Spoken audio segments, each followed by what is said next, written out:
বন্ধুরা, নতুন একটা রেসিপি নিয়ে চলে এসেছি। কেমন আছো বন্ধুরা? নিশ্চয়ই ভালো আছো আশা করি।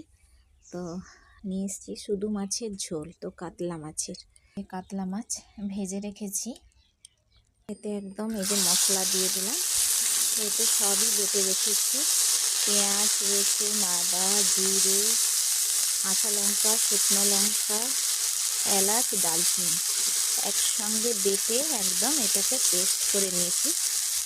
তো শিলেই বেটেছি বন্ধুরা। তো এটাকে এবারে কষাবো। হলুদ গুঁড়ো, লঙ্কার গুঁড়ো, টমেটো কুচোনো, লবণ দিয়ে দিলাম। ভালো করে কষাবো, একটু জল দিয়ে কষাবো। এটা টকবকিয়ে ফুটছে, যে মাছ দিয়ে দিলাম। রেসিপিটা রেডি বন্ধুরা। রেসিপিটা কেমন লাগলো বলো বন্ধুরা।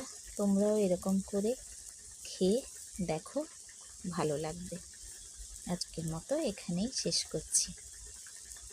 আবার একটা নতুন ভিডিও নিয়ে চলে আসবো।